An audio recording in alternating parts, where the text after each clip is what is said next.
Très bien. Bonjour à tous. Merci de venir dans ma belle ville de Montpellier. Autant de membres qui viennent chez nous, c'est assez chouette. Donc, je suis Fanny Serret, je suis architecte et j'ai la chance de diriger une agence d'architecture qui est spécialisée dans la transformation domiciliaire des lieux de vie institutionnels. Pour faire très simple, comment faire en sorte que ces lieux soient avant tout des domiciles pour les personnes.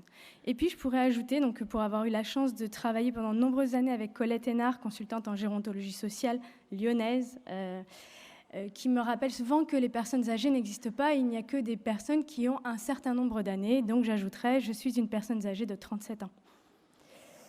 Donc on m'a demandé ici de venir présenter une façon qu'on utilise pour travailler.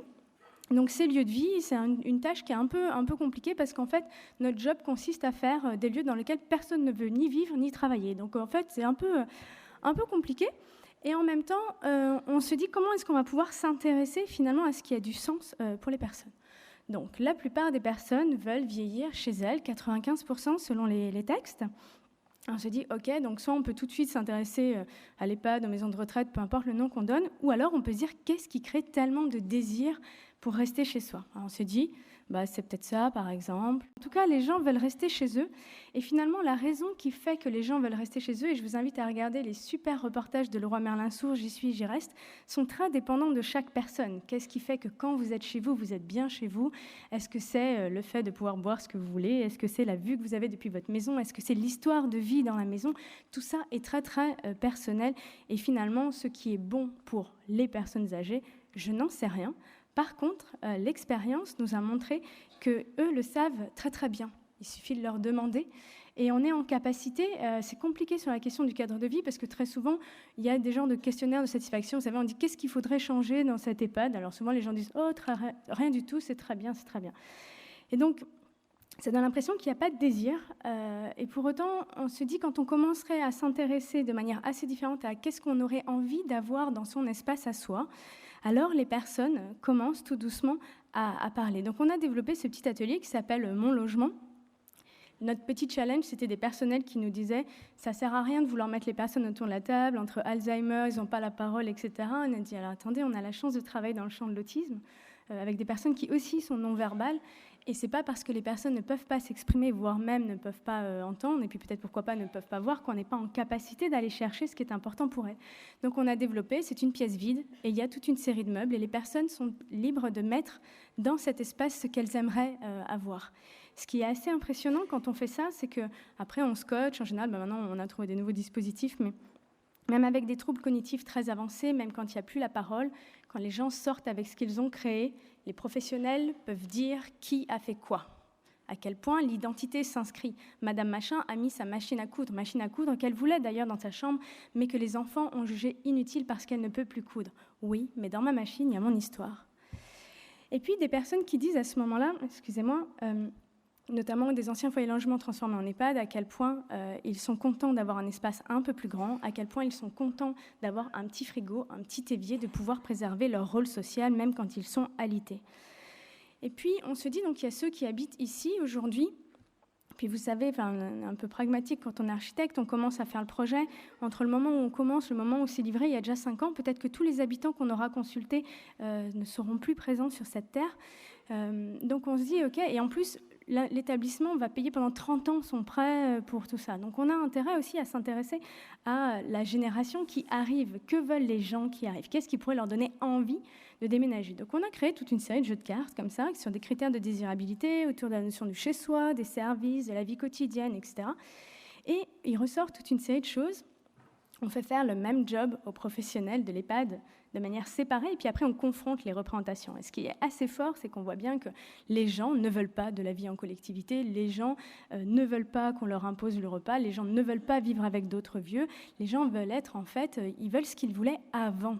Mais ils ont besoin de soins, alors que les professionnels ont tendance à valoriser la vie collective, les espaces collectifs, etc. Donc ça, c'est des points qui sont assez intéressants. Et dans tout ce qui ressort, grosso modo, les gens nous disent « donnez-moi un vrai appartement ».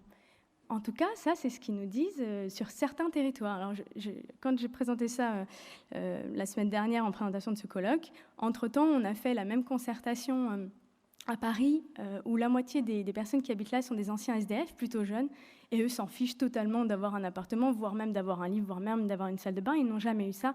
Par contre, ce qu'ils veulent, c'est pouvoir sortir et faire ce qu'ils veulent sans jamais rendre des comptes. Donc c'est assez intéressant, mais ça nous challenge quand même en se disant, je ne sais pas vous, mais moi, par exemple, je ne déménagerai jamais juste pour une chambre, et puis encore moins si elle ressemble à une chambre d'hôpital. Peut-être que le minimum qu'on est capable d'accepter, c'est un appartement. Le plus petit soit-il, mais celui qui nous permettra peut-être 2 choses, avoir une cuisine, mettre ce que je veux dans mon frigo. Et il n'y a pas longtemps, mardi dernier, j'étais dans un EHPAD où il y avait une dame qui avait un frigo et qui m'a montré sa petite bouteille de Suze qui faisait l'apéro quand sa fille venait la voir, sans demander aux professionnels, bien sûr. Et puis un lit double. Donc un lit double, c'est 2 choses aussi, la possibilité d'une vie intime. Souvenez-vous, la première fois que vous avez quitté chez vos parents. Puis c'est aussi la possibilité de se retourner dans son lit sans tomber par terre, par exemple. Et ça a l'air de rien dit comme ça, mais il y a un monsieur qui me dit ça l'autre jour. Vous savez, les lits sont tellement petits quand même qu'on n'ose plus trop se retourner. Donc barrière de lit, donc impossibilité de se lever seul la nuit, donc protection, donc incontinence. Quel était le problème au début de mettre un lit plus grand? Mais tout ça, ça coûte plus cher, vous savez. Ouais, je sais. N'empêche que ce qui est assez intéressant quand on travaille sur les projets d'EHPAD, c'est que ce qu'on nous renvoie très souvent, c'est qu'il faut faire un type d'habitat pour des gens qui auraient des troubles cognitifs, un type d'habitat pour les grands dépendants, un type d'habitat. Alors moi, je dis, ah oui, en fait, comme s'il y avait des catégories de choses qui étaient bien et qui étaient adaptées en fonction des besoins de soins des personnes. Mais quand on fait tout ça, et là, on a fait plus d'une trentaine d'établissements, des démarches participatives de ce type-là, on se rend compte qu'il n'y a aucun lien de corrélation entre le désir d'habiter et le besoin de soins. Et même plus grand encore, c'est que le désir d'habiter, ce que veulent les gens comme espace privatif, c'est exactement le même sur le territoire que la demande qui est faite en matière de logement social. Ça n'est pas une question d'âge, ça n'est pas une question de besoin de soins, c'est une question culturelle, territoriale et d'histoire de vie, en fait. 2 sujets distincts. Ok, très bien, mais comment on fait Vous vous souvenez, aujourd'hui on n'a que 20 mètres carrés, on ne peut pas payer plus, c'est trop cher, c'est clair. En moyenne, les gens ont entre 19 et 20 mètres carrés dans un EHPAD, dans l'espace privatif. Pourtant, on en construit 60. Où va l'espace? Où va l'espace Vous voyez, où va l'espace? Dans des couloirs, dans des espaces techniques, dans des espaces collectifs. Et notre idée par rapport à ça, c'est de dire, ok, on peut attendre d'avoir plus d'argent pour faire mieux, ou on peut aussi se dire que pour faire mieux, il ne faut pas forcément faire plus, il faut faire autrement. Est-ce qu'on n'est pas capable, sur ces 60 mètres carrés, de faire des arbitrages un peu différents quand on aura intégré ce qui est essentiel aux yeux des gens, c'est-à-dire pas la vie collective, pas les soins logistiques, mais leur espace de vie privatif. On a quand même beaucoup d'études aujourd'hui qui montrent la prévalence en fait, de ces espaces privatifs sur la qualité de vie des personnes. Et donc on a inventé, on parlait de Osons innover tout à l'heure, on a inventé du coup des dispositifs avec des Legos en disant prenons nos 60 mètres carrés de base, là, ce qu'on peut payer, ou peut-être 50, si on peut payer que 50, peu importe, et partons du principe que d'offrir un vrai appartement aux gens, c'est pas une option. Ça, c'est la base. Parce que très souvent, quand il y a des économies à faire sur un projet architectural, qu'est-ce qu'on fait? On enlève 1 ou 2 mètres carrés par chambre, parce que ça, c'est vite fait, sans toucher au reste de la conception. Sauf que il n'y a que là que les gens ont une vraie attente. Et après, on travaille avec les équipes pour les amener à co-concevoir et à se projeter dans des formes différentes d'EHPAD qui leur permettraient de satisfaire ce besoin d'habiter des personnes. Comment pouvons-nous faire? C'est possible, c'est pas possible.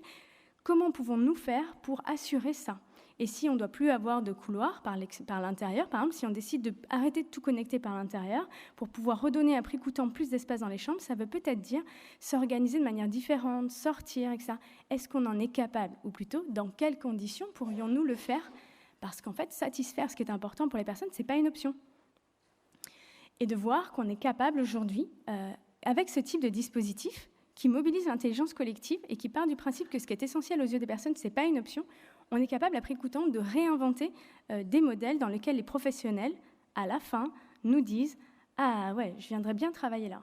Ah ouais, puis ma mère, elle pourrait bien vivre là, en fait. Puis moi aussi, je viendrais bien habiter là. » Ok, on est d'accord parce qu'ils sont tous des personnes âgées de 47, 53, demain habitants de ce lieu-là. Et donc, fort de ces constats, on s'est dit, c'est pas tout ce qu'on vous a dit là, la question de la participation, ça demande souvent des outils, parce qu'en effet, il y a ce sujet de la fragilité, et nous, on est absolument convaincus qu'on a besoin d'être outillés, et que les professionnels peuvent même être outillés sans nous, c'est-à-dire qu'avant, nous, on faisait la concertation avec les gens. Puis là, on dit, non, mais en fait, on va arrêter de faire la concertation, nous, architectes, on va faire monter en compétence les équipes pour qu'elles apprennent à collecter la parole à travers ces outils d'intelligence collective, et après, nous, on va capitaliser tout ça pour faire du projet avec elles. Et tout ça, ça demande, on dit tout à l'heure, c'est pas possible. En fait, ça demande de s'autoriser à penser. Et pour s'autoriser à penser, il faut de l'inspiration. C'est-à-dire, on parlait du Danemark, on parlait des Pays-Bas, on parlait de plein de résidences, de plein d'initiatives. Il faut savoir que c'est possible pour pouvoir s'autoriser à aller plus loin. Et une fois qu'on est ultra au clair sur, qu'est-ce qu'on veut faire, que les gens ils aient envie de venir vivre ici. 2, pourquoi ? Parce qu'il n'y a pas d'écart entre eux et nous, c'est nous demain. 3, comment on va faire pour ? Et s'inspirer, ça fait partie du process, et c'est comme ça qu'on a inventé les cafés d'inspiration, qui est un rendez-vous libre, gratuit. On a déjà des établissements qui le projettent tous les mois, y compris en présence d'habitants d'ailleurs, et qui permettent d'ouvrir le débat autour de est-ce que ces choses qui sont faites ailleurs auraient du sens ici, et comment est-ce qu'on va pouvoir le faire nous-mêmes. Voilà, et donc tout ça pour revenir sur ce sujet-là, et c'est comme ça que je vais conclure. La question, pour moi, c'est la seule question, est-ce que oui ou non, on est en train de créer des lieux dans lesquels nous-mêmes, on serait OK de vivre et de vieillir ? Donc la réponse est non. Si ce n'est pas assez bien pour eux, c'est pas assez bien pour nous, c'est pas assez bien pour eux, parce qu'il n'y a pas d'écart. Et dans quel cas, tant qu'on construit des solutions dans lesquelles on n'irait pas vivre, même si elles ne sont pas chères, même si elles sont faciles à mettre en œuvre, ça reste quand même trop d'argent et trop d'énergie dépensée pour rien. Merci.